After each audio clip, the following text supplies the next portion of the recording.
quiero pasar a preguntas sobre su plataforma de gobierno. Pero antes que eso, quisiera que las personas lo conocieran un poco más a usted. Yo sé y me pareció excelente, yo como periodista, saber que usted también estudió periodismo y también estudió Derecho. Yo estoy terminando ese proceso. Muy bien. Así que quisiera saber cómo el periodismo y luego estudiar Derecho le ha aportado a llegar a donde está ahora como candidato a la gobernación. Mira, nunca me habían hecho esa pregunta. Y tengo que decirte que creo que me ha ayudado muchísimo. Primero, si me muevo en el tema del periodismo y las comunicaciones, creo que es fundamental porque un político, la herramienta principal es la comunicación. O sea, uno tiene que comunicar todo en todo momento, ¿verdad? Y el asunto de comenzar como periodista me permite conocer lo que es las herramientas valiosas que uno tiene que utilizar para comunicar. Conozco y entiendo el trabajo de los periodistas, porque estuve ahí. Conozco lo que es importante para un periodista y cómo yo puedo maximizar el trabajo del periodista, ¿verdad?, en el momento que me hace una entrevista. Y eso es importante. El periodismo también me ayudó a darme una disciplina en términos de mantenerme informado de las cosas que están ocurriendo, ¿verdad?, mantenerme al día. Eso es importante en un político, tener ese oído en tierra. Así que yo creo que sí. La realidad es que cuando yo comencé el periodismo jamás pensé que iba a estar en esta situación en la que estoy hoy, ¿verdad? En esta realidad. Y eso lo podemos hablar si tú quieres más adelante.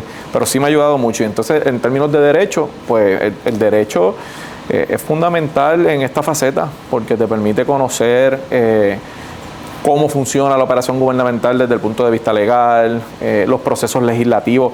El asunto legal está muy íntimamente relacionado, ¿no? Los temas legales, lo que es el Estado de Derecho, lo que se puede y no se puede hacer, las limitaciones que tiene el gobierno en términos, ¿verdad?, del rol de la Constitución y la importancia de garantizar unos derechos. Y cuando tú tienes una posición de poder, tú tienes que respetar eso, ¿verdad? Y el ser abogado me permite conocerlo y además ese sentido de justicia, de tratar de hacer lo que yo sé que quizá la palabra es trillada, lo que es justo, lo que es correcto.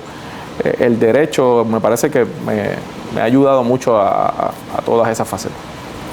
Y hablando, ¿verdad?, de lo justo y lo correcto, me imagino que son valores que usted lleva ahora para su plataforma a la gobernación.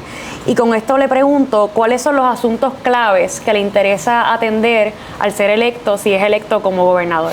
Mira, yo creo que este cuatrienio, o sea, el cuatrienio que comienza en enero, tiene que ser un cuatrienio de solidificar la calidad de vida en Puerto Rico. O sea, yo lo resumo en esa. El país vive una crisis de servicios esenciales. Y esa crisis de servicios esenciales afecta la calidad de vida a tal grado de que estamos perdiendo población. Y la gente se va no porque quiera, es porque no tiene calidad de vida aquí. Así que esa realidad me permite establecer una agenda de prioridades. Y la agenda de prioridades va a mejorar la calidad de vida de la gente. Y hay 3 elementos que para mí son fundamentales. El primero es Luma. El problema que nosotros tenemos con Luma es uno que afecta la calidad de vida de la gente directamente y la economía de la gente y de los comercios. Así que esa crisis energética que va en 2 vías, que es en términos una crisis de costo y una crisis de confiabilidad, si nosotros queremos echar para adelante como país, tenemos que solucionarla. Así que el primer elemento es la cancelación del contrato de Luma y encaminar un proceso que nos permita tener un operador que pueda hacer el trabajo. El segundo punto va dirigido a una población que va en aumento, que son nuestros adultos mayores.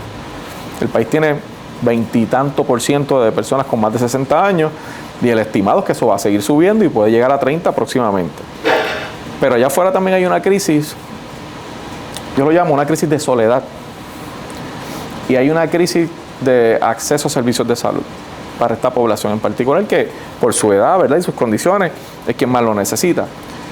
Por eso ya yo establecí en mi plan de gobierno que yo voy a establecer un programa especial que se llama Programa de Ayuda para Adultos Mayores, en el que yo voy a asignar 225 millones del superávit del gobierno para darle cuidadores o cuidadoras a 25,000 familias en todo Puerto Rico de adultos mayores y de personas con necesidades especiales. ¿Por qué? Porque la realidad que vivimos hoy es dura con el abandono que tienen nuestros adultos mayores. Y eso impacta a ese adulto mayor, pero impacta a la familia. entonces la familia tiene que ser cuidador. Entonces eso afecta sus posibilidades de trabajo y eso afecta sus posibilidades de ingreso. Y muy pocos pueden pagar aquí un cuidador o una cuidadora. Y el que lo puede pagar no lo tiene disponible porque la gente, ¿verdad? No hay quizás los trabajadores disponibles para hacerlo. Entonces viene el segundo problema, acuden a los municipios. Pero los municipios no tienen los recursos, hacen lo que pueden y le proveen a una parte de la población, pero no pueden cubrirlo todo. Y si a eso le añades a quién afecta más esa realidad, te complican otros aspectos. ¿Y a quién afecta más? Impacta desproporcionalmente a las mujeres, porque el 80% de los cuidadores son mujeres. Entonces tienes mujeres que tienen que trabajar a tiempo completo, tienen que cuidar a su familiar, tienen posiblemente que cuidar a sus hijos, a veces tienen que cuidar a sus hermanos o a otras personas, y le cuartan las posibilidades de que puedan hacer cualquier otra cosa en su vida. No, tienen que rechazar ofertas de ascensos en el trabajo, tienen una situación emocional bien difícil. Así que en la medida en que como gobierno yo pueda mejorar esas posibilidades y proveerle cuidador 4 o 5 días a la semana, 4 o 5 horas a esa persona, aliviamos a la persona que recibe el cuidado, pero aliviamos a la familia. Y eso para mí es fundamental. El tercer elemento es la corrupción. Yo, como un político de la nueva generación, tengo que decirte que hay una crisis de confianza gigantesca y que nosotros tenemos que cargar con esa cruz, como decimos por ahí, y que hay que ganarse la confianza, pero eso requiere que trabajemos duro en erradicar la corrupción, en que renovemos nuestros organismos de procesar la corrupción, en que tiremos unas líneas que sean no negociables y que el país pueda volver a confiar, pero para eso no tiene que ganársela. Son 3 elementos que para mí son importantes y que van directo a lo que es la calidad de vida, porque incluso la corrupción hace que se pierda tanto dinero que podría ir a otros asuntos para atender la gente, que yo creo que es un elemento bien importante también. Sí, coexisten. Claro. Y quisiera hacer hincapié en el tema de Luma, porque como usted sabe, en todas partes le preguntan sobre este tema. Sí. Usted ha sido firme en que cancelaría el contrato, pero la gente todavía se cuestiona, ¿realmente esto es viable? O sea, ¿realmente el próximo gobernador o gobernadora va a cumplir esta palabra? Y va a cumplir. Y es una pregunta legítima, es una pregunta totalmente legítima. Y yo he sido claro y me sostengo, yo voy a cancelar ese contrato. Ahora bien, sí es un proceso complejo. Todos los contratos se pueden cancelar. O sea, no existe un contrato incancelable. Pues eso sería casi esclavitud, ¿verdad? Claro, tú puedes cancelar el contrato de Luma de 2 maneras, con justificación o sin justificación. Si no hay justificación, eso conlleva unas penalidades y tiene unas consecuencias. La otra manera es con justificación. ¿Qué es lo que yo voy a hacer? Y lo explico brevemente porque sé que tenemos el tiempo limitado. Una vez yo juramente como gobernador el día 2 de enero, el día 3 designaré el comité de transición y daré la orden de cancelar el contrato. Y ese comité tendrá a cargo trabajar y defender en todos los foros esa cancelación. Eso va a desatar un proceso en tribunales, etcétera. Y nosotros como gobierno nos vamos a preparar para que se pueda demostrar que está justificada la cancelación y no se pague un centavo. Eso va a ser una batalla legal que habrá que dar. El segundo paso es que yo voy a designar un secretario o secretaria de DACO y va a tener, su primera instrucción va a ser radicar una demanda, un pleito de clase contra Luma por todo lo que han perdido los consumidores. Yo hace unos días estaba caminando en la calle, de hecho estaba hablando en una caminata que tenía con el alcalde de Vega Baja, con unas personas allí, y me hablaban de todos los enseres que han perdido. Los tiene en la marquesina. Yo tengo familiares míos, o sea, mi mamá, televisores, lavadora, vecinos igual, y así hay miles de personas en Puerto Rico que han perdido enseres. ¿Y quién les paga esa pérdida? La angustia de no poder abrir un negocio a esos comerciantes, o la angustia de un familiar que tiene que tener insulina fría para su papá, su mamá, y tiene que ponerlo en una neverita de playa allí con hielo en lo que viene la luz de nuevo. Pues esa pelea con el secretario de DACO la vamos a dar también en tribunal y resolveremos el problema con los foros en que haya que resolverlo. Mientras eso sucede, yo tengo que garantizar la continuidad del servicio, porque eso no es apagar un switch y no prendo más la luz hasta que se acabe el caso. No tengo que garantizarlo. Lo voy a designar a la Junta de Gobierno de la Autoridad de Energía Eléctrica para que administre temporalmente ese contrato y haga 3 cosas: garantice la continuidad, garantice la estabilidad del sistema y prepara un informe de estatus del sistema en términos técnicos, financieros y de fondos federales. Pues yo quiero saber qué es lo que tenemos ahí. Y el tercer paso es comenzar un nuevo proceso. identificar un nuevo operador, un proceso de licitación donde se establecerán los requisitos y se buscan los licitadores. ¿Qué yo quiero que resulte de ese proceso? Bueno, el próximo operador tiene que tener varios elementos. Uno, tiene que ser un buen contrato. Cuando digo un buen contrato es que el gobierno tenga garras para fiscalizar. No puede ser lo que hay hoy. Dos, tiene que estar despolitizado. Tiene que estar regionalizado. Tiene que permitir que los municipios puedan hacer trabajos como luminaria pública, entre otros asuntos. Tiene que estar enfocado en el servicio al cliente, no como sucede hoy, que hasta se borran querellas del sistema. Y tiene que estar sostenido también y basado en desarrollo económico, por lo tanto el costo va a ser importante. Después que cumpla con esos 5 o 6 elementos, el modelo veremos cuál es el más correcto. Otra empresa privada, otro operador público, un modelo cooperativo, un híbrido, el que sea. A mí como gobernador lo que me importa es que el servicio llegue. Y cuando dice veremos cuál será el correcto, ¿ya sabe qué proceso desean caminar para decidir finalmente cuál sería el correcto? Yo creo que lo primero que tenemos que hacer es que esa discusión tiene que darse con conocedores del sistema y el país tiene que saber dónde está, cuáles son los detalles que se están discutiendo, no como este contrato que se aprobó en 53 horas, un fin de semana, y nadie supo que esa junta de gobierno de la autoridad tendrá la encomienda de establecer el proceso de licitación y en el gobierno, cuando tú haces un proceso de licitación, tú tienes que establecer lo que es un RFP, ¿verdad? Una propuesta, y tú estableces cuáles son los parámetros de esa contratación, y en esos parámetros de contratación, cuando vengan las propuestas, sabremos quién cumple mejor esos elementos. Yo lo que quiero decirte con esto es que yo no tengo una obsesión ideológica con que tiene que ser un organismo público si al final ese organismo público no me puede garantizar el mejor servicio. Yo quiero que la gente reciba el mejor servicio. Si el mejor servicio llega a través de otro operador privado, con una supervisión efectiva del gobierno y con garras suficientes en el contrato para que haya consecuencias si no se cumple, pues ese es el modelo, el que sea. Pero esto no puede ser un ejercicio ideológico donde un gobernador, por su obsesión ideológica, decida el modelo es este porque a mí no me gusta que sea una compañía privada, o el modelo es privado porque no me gusta que sea una compañía pública. Bueno, pues el mejor que sirva es el que tiene que al final prevalecer, y esa es mi posición. Otros asuntos que aquejan al país, diría, es la falta de médicos. Muchas personas te hablan por ahí, mira, que mi cita médica es en 7 meses, en un año. A todos nos pasa. A todos nos pasa. Le pregunto, ¿cómo se manejaría o cómo usted trabajaría la situación de salud, incluyendo la falta de médicos, la fuga de talento y el acceso a los servicios como tal? Mira, yo te diría que de todos los retos que nosotros tenemos, que tenemos muchos como país, el más que a mí me preocupa, porque es el que requiere muchas más acciones, es la emigración. Nosotros tenemos hoy una población, la población de los años 80. El plan fiscal del año pasado dice que si esto sigue así, en el 2050 vamos a tener la población de los 60. No hay país que con esa hemorragia pueda echar para adelante. Punto. No lo hay. Así que hay que detenerla. Y eso no se hace con una sola acción. El tema de la fuga de médicos es un síntoma. Y yo he planteado varias alternativas dentro de mi plan de gobierno. Primero, nosotros vamos a evaluar el código de incentivos que existe actualmente, la ley 60, para dirigir recursos de ese código de incentivos y crear un fondo de retención de profesiones críticas. Ese fondo tendrá asignado un dinero y el propósito del fondo es incentivar unas profesiones que nosotros necesitamos fortalecer aquí. Y ese incentivo lo que busca es reducir la brecha de diferencia salarial entre los profesionales aquí y de esa profesión en particular y en Estados Unidos. Y obviamente profesionales de salud va a ser de los principales que tenemos que atender con ese fondo.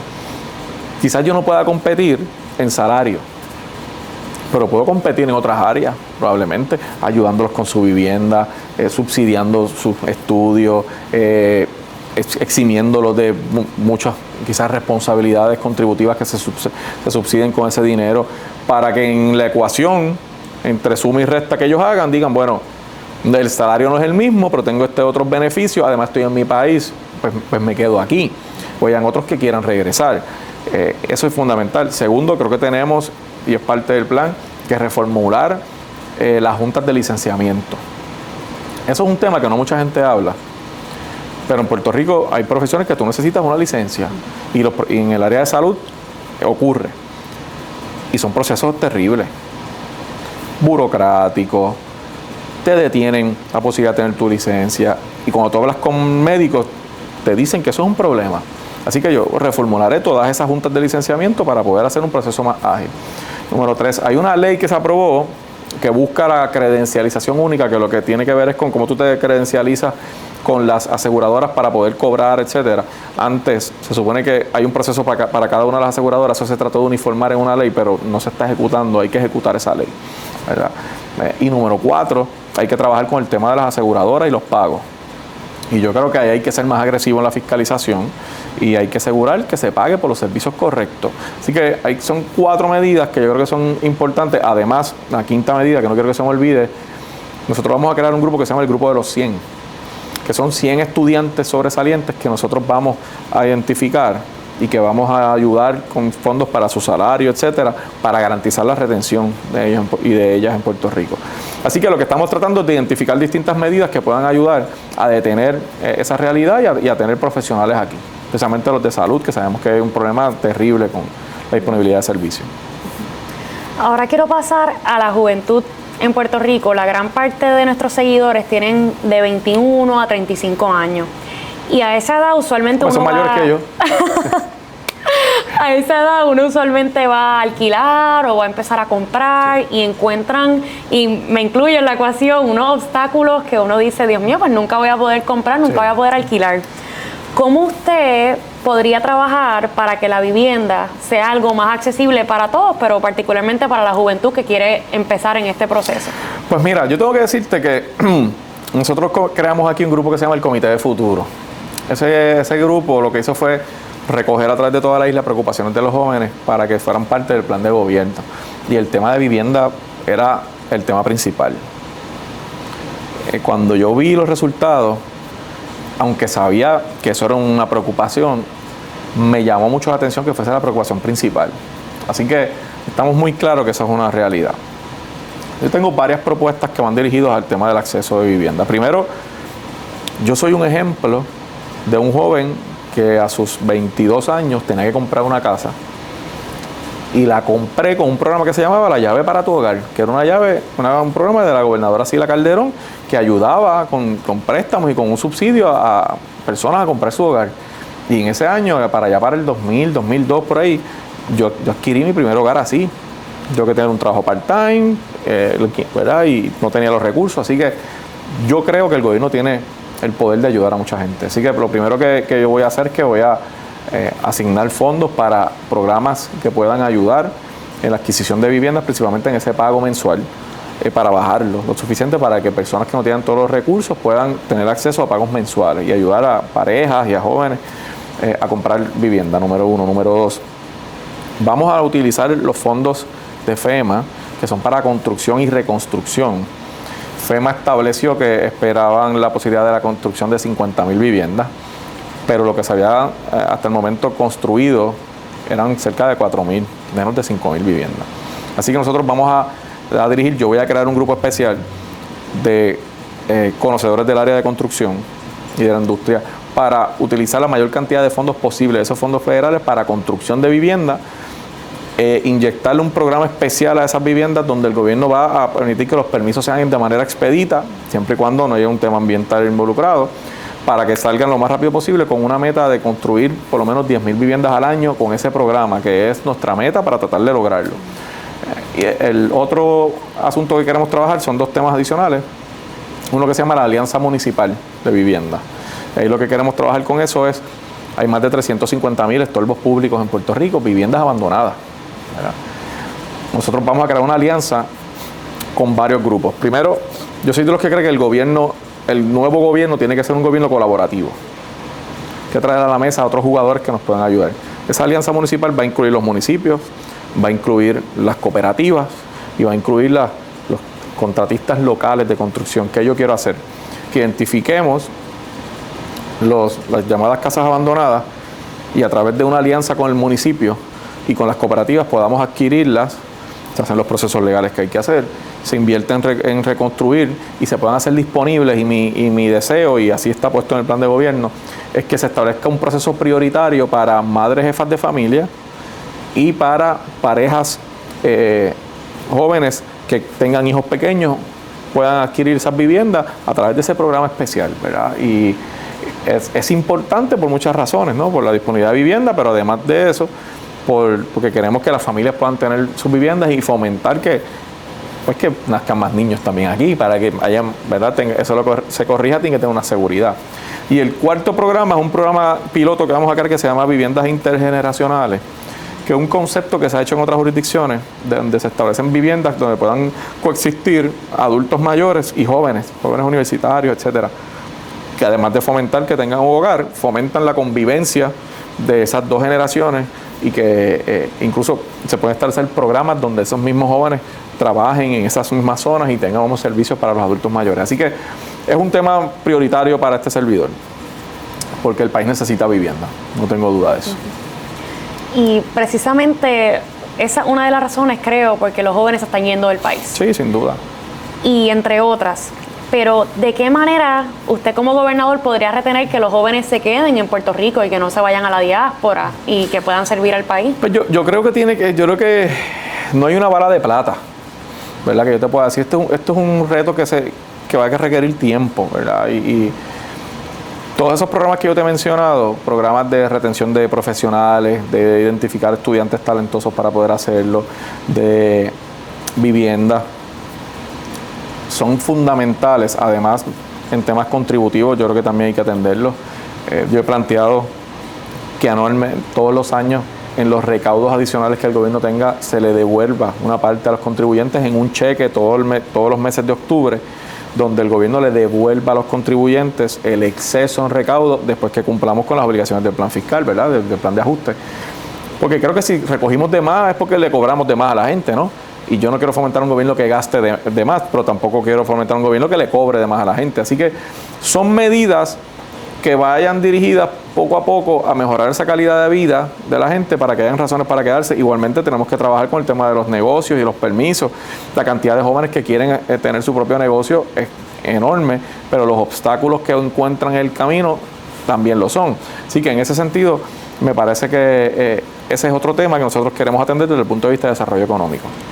Siguiendo esa línea, quisiera que abundara en cómo mejorar la economía del país, cómo ayudar a los pequeños y medianos comerciantes en cuanto a su plan de gobierno. Mira, yo creo en un país que tenga un plan de desarrollo económico a largo plazo. Creo que no podemos depender de los fondos federales. Los fondos federales son importantes, pero especialmente la lluvia grande de fondos federales va a ir reduciéndose a partir de 2027. Así que yo quiero tener un país que empiece a sostenerse sobre sus propios pies. ¿Cómo lo puedo lograr? Yo creo en la industria local. Hay que invertir en nuestros comerciantes. Y para eso, tú tienes que reducirle el costo de hacer negocio. Y aquí volvemos al primer tema. El costo principal es energía. Así que el tema de energía impacta todos los renglones, como decía ahorita, salud, economía, calidad de vida, etcétera. Así que lo que hagamos con Luma y el sistema eléctrico aporta al fortalecimiento de la industria. Número 2, creo que para reducir ese costo de hacer negocio hay que atender, en cuanto al sistema eléctrico, también el costo de la energía. Y yo he propuesto una deducción contributiva que sobrepase el 100% de tu gasto de energía eléctrica al año. Esto va directamente para las pymes. ¿A qué me refiero? Pues que cuando tú radiques tu planilla y seas una pequeña empresa, ¿no?, nosotros podamos identificar tu gasto de energía ese año y puedas tener un crédito. Ese crédito va a ir desde el 100% de lo que gastaste hasta posiblemente un 120%, o sea que te da un crédito mayor de lo que gastaste. ¿Quién tiene 100 y quién tiene 120, quién tiene menos? Pues eso se calculará a base de qué tipo de negocio es, cuántos empleados tiene y cuánto depende de la utilización de energía eléctrica. Si es un supermercado, tienes una dependencia brutal. Si es una barbería, probablemente tienes menos. Y todos esos renglones me van a ayudar a mí, como gobierno, a determinar cuánto yo puedo devolverte de ese gasto para aliviarte. Así que en ese sentido, lo que tenemos que buscar es reducir esos costos. Además de eso, nosotros vamos a establecer un programa agresivo de inversión en términos de los fondos federales que podamos invertir aquí dirigidos a la industria local. Porque aunque esos fondos federales son para reconstrucción, hay mucho en ese camino. Tú puedes fomentar la industria si fomentas que participen de la utilización de esos fondos en vez de estar contratando compañías de afuera. Y esa inversión va a ser importante también en ese asunto. Así que yo lo veo de dos maneras, lo veo desde el tema contributivo, lo veo desde el tema de reducción de costos, simplificación del proceso de permiso. Eso es un tema que lo tenemos que trabajar, lo dije ahorita, pero lo tengo que reiterar. Es un desastre. Yo hoy estuve reunido con un grupo de comerciantes y me contaban cómo, mira el ejemplo que me dieron, para que tú tengas una idea. Este comerciante compra o alquila un local donde había un restaurante chino y él quiere establecer un restaurante mexicano y se demoró casi año y medio en conseguir permiso porque le pidieron. Entonces tú tienes que preguntarte cuál es la diferencia más allá de los egg rolls o los nachos en un restaurante chino y un restaurante mexicano. ¿Por qué le hacen tan difícil operar? Y en ese camino no es el tiempo que se tarde solamente, es que mientras te está demorándose, está pagando alquiler, está pagando otro tipo de gastos en ese negocio y la gente decide irse. Así que el proceso de permiso es importante, reducir los costos es importante y el trato contributivo también es importante. Ahora quiero dar un pequeño giro de tema. En las preguntas rápidas le pregunté sobre la violencia de género. Hemos estado en un estado de emergencia por violencia de género, pero aún así hemos visto muchísimos feminicidios. ¿Cómo usted manejaría esto? ¿Le daría continuidad a ese estado de emergencia? ¿Daría otras iniciativas para atender el tema? Mira, yo creo que sí, el estado de emergencia yo creo que es necesario porque reconoce la severidad de un problema social que tenemos como país. Y yo creo que eso es importante que esté ahí. Pero no puede ser simplemente para ganarse un titular. O sea, tiene que haber unas acciones concretas. Yo veo el problema de la violencia de género desde dos aspectos. Primero, los victimarios. Yo soy autor de varias leyes sobre violencia de género. Una que radiqué que no se llegó a convertir en ley porque me tomó ya al final del proceso de la sesión, va relacionado con los programas de desvío. Yo creo que nosotros tenemos y hemos fallado como país en identificar esos posibles agresores temprano. Normalmente estos casos, cuando tenemos una tragedia, han ocurrido incidentes anteriores. Y como parte de la investigación que nosotros hicimos, detectamos que los programas de desvío son un desastre, que hay una junta que se supone que los regule, que no tenía los miembros nombrados, creo que tenía 2 de 7 o no estaba operando, y que la arbitrariedad de cuánto se le aplica en un programa de desvío a un agresor en una etapa temprana y si cumplen o no cumplen realmente es inexistente. Un juez dice que son 4 meses, otro dice que son 6, nadie sabe si de verdad fue, a lo mejor fue una cita o 2 y se acabó y no volvió.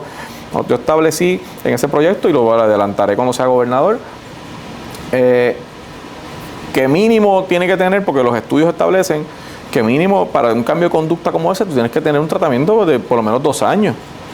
Que tiene que haber unos requisitos más onerosos o más severos para ese tipo de programa, para identificarlos de manera temprana y tratar de atender la situación que tenga y que no lo recibamos más adelante cuando cometa una barbaridad como la que vemos a diario. Además de que la Junta de los planes de este tipo de plan de desvío, programa de desvío, tiene que rendir cuentas a la Asamblea Legislativa. Nadie sabe si funcionan, cuántos abandonan los programas, la efectividad, no hay estadísticas de nada. Eso es importante hacerlo.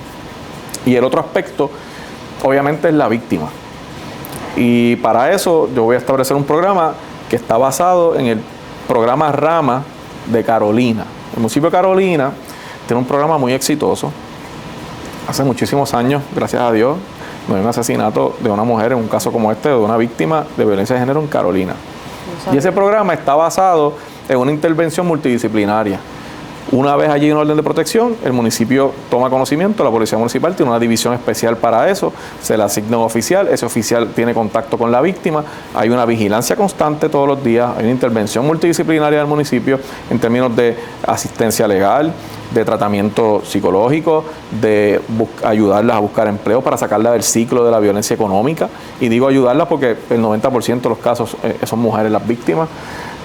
Y hay una intervención del municipio activa en ese caso, no dejan sola a la víctima. Y yo estableceré un programa donde se utilice como modelo ese para que otros municipios, a través de incentivar que los municipios entren en ese tipo de programa, podamos adoptar un programa similar a Rama en otros municipios porque ha sido efectivo. Hay otros municipios que tienen programas, ¿verdad?, que han sido buenos, que son muy buenos, pero yo puse el ojo en este porque ha sido muy eficiente. Así que en ese sentido, eso es lo que haremos. En términos de las raíces, pues ya ahí tú me hiciste una pregunta empezando del tema de la perspectiva de género. Yo creo que tenemos que educar a nuestra población. Creo que se ha tergiversado mucho el término. Y la inequidad no es otra cosa que la disparidad en la distribución de los recursos, del poder, de las herramientas entre hombres y mujeres. Cuando tú tienes disparidad en esa distribución, tú creas una desigualdad de género. Y yo creo que la educación, con lo que llaman la educación con perspectiva de género, que aquí todo el mundo quiere dar la definición que quiera, lo que debe buscar es, además de la lucha contra el discrimen y establecer que todos somos, ¿verdad?, tenemos las mismas oportunidades, es equilibrar esa balanza en términos de esa distribución de los recursos, del poder, de los roles entre hombres y mujeres, para que en el futuro los hombres, porque en la mayoría son los agresores, tengo que decirlo así, pues entiendan que esa relación de pareja lo es mientras dure y que cuando se acabe, se acaba y que su pareja no es su propiedad y por lo tanto no tiene derecho a disponer de ella. Y esa educación es importante porque tú nunca sabes cuando un hijo o una hija se va a topar con una persona que no ha tenido ningún tipo de educación y va a incurrir en una conducta como esa y no lo vas a saber hasta que te toque en carne propia. En ese sentido creo que es un elemento de educación, es un elemento de intervención con los agresores y un elemento de manejar el tema con la víctima. Representante, ya vamos terminando, pero un tema que siempre, ¿verdad?, se prende en las elecciones, por decirlo así, es la cuestión del estatus. Y le quiero preguntar, taquillero. Sí, es taquillero, es casi siempre titular y todo lo demás. Sí. El Estado Libre Asociado, hay personas que dicen que está debilitado, hay personas que dicen que está muerto. Sí. Yo quisiera que usted nos dijera en Arroyo Habichuelas qué es el Estado Libre Asociado y por qué usted defiende este estatus. Bueno, el Estado Libre Asociado no es otra cosa que una herramienta política que ha permitido y que permitió que Puerto Rico se convirtiera de uno de los países más pobres en el hemisferio, uno de los países con más recursos en el hemisferio en una generación. Y yo creo que los que atacan el Estado Libre Asociado lo atacan por lo que sucede hoy, que es causado por malos gobiernos, ¿verdad?, por malas decisiones. Un Estado Libre Asociado mal administrado va a quebrar, una república mal administrada va a quebrar, un Estado mal administrado va a quebrar. Así que yo creo en el Estado Libre Asociado porque me parece que le dio la oportunidad a Puerto Rico desde 1952 de tener una relación política con los Estados Unidos que nos permitiera seguir siendo puertorriqueños y unas herramientas que nos permitieron echar hacia adelante. Esa es la realidad que existe. Lo que pasa es que en el transcurso del tiempo los opositores utilizan el Estado Libre Asociado para esconder la ineficiencia de su gestión. Un gobierno que hace las cosas mal, como el gobierno del PNP, cuando hace algo mal, la culpa es del Estado Libre Asociado. La incapacidad quizás de otros sectores de oposición de poder ganar elecciones con votos, pues la subsanan atacando el Estado Libre Asociado. Como toda la fórmula, yo creo que tiene sus fortalezas y sus debilidades. Y yo creo en el Estado Libre Asociado porque yo soy producto de las oportunidades del Estado Libre Asociado. Yo estoy aquí hoy y estoy a menos de 50 días de ser electo el próximo gobernador, siendo un joven de escuela pública toda mi vida, de una familia de clase media baja, que no tiene ningún tipo de influencia en la política, que estudié toda mi vida aquí, que tuve 3 hijos bien joven en la vida, tuve que fajarme para terminar la universidad con los 3 hijos, sacarlo adelante, graduarme, convertirme en abogado, estar aquí hoy, todo dentro del Estado Libre Asociado, con las oportunidades que tenemos aquí. Así que yo creo genuinamente en el cambio social que se dio en Puerto Rico como parte de las herramientas del Estado Libre Asociado. Por último, quisiera que le dijera a las personas por qué deben votar por usted el 5 de noviembre en las elecciones generales. Bueno, mira, yo creo, primero te doy gracias por la oportunidad. Yo creo que el momento histórico que vivimos requiere que Puerto Rico tenga un gobernador que entienda bien cuáles son las prioridades. Mi origen me hace un político distinto, conozco lo que el país vive porque lo he vivido en carne propia y las prioridades de la gente porque también eran mis prioridades, ¿verdad?, a través de toda mi vida. Yo vengo a presentarle al país una agenda de unificación, lejos de los extremos de izquierdas y derechas que hoy nos mantienen en una pelea de parte y parte, peleas en su mayoría ideológicas, por adelantar temas ideológicos, y yo le presento al país una alternativa real para mejorar la calidad de vida de la gente, buscando cambiar las cosas y hacer la política de manera distinta. Prioridades claras. 1, Luma se va. 2, cuidadores para 25,000 familias. 3, una lucha incansable contra la corrupción. 4, una reforma del Departamento de Educación, en el que yo creo, porque de él fui parte, pero que creo que hay mucho trabajo que hacer porque se ha deteriorado. Y al final, el país ha visto mi trabajo por los pasados años. Vengo a responderle al pueblo de Puerto Rico y a hacer lo que me he comprometido con ellos a hacer. Así que yo lo que le pido es que evalúen quién realmente tiene la agenda para unificar el país y atender lo verdaderamente importante, y quién tiene el equipo para poder gobernar. Porque esto no es un ejercicio solo. Jennifer González representa los pasados 20 años del PNP. Juan Dalmau tiene sus prioridades ideológicas en la independencia y no tiene la posibilidad de poder gobernar sin una asamblea legislativa, porque no tiene un equipo legislativo que le permita encaminar una agenda de gobierno como sí lo puedo tener yo. Así que en ese sentido, yo le pido al país que me dé esa oportunidad y el próximo 5 de noviembre me elija como gobernador, y a partir de enero trabajaré duro e incansablemente para echar el país hacia adelante. Muchas gracias, representante y candidato a la gobernación, por su tiempo. Para la orden.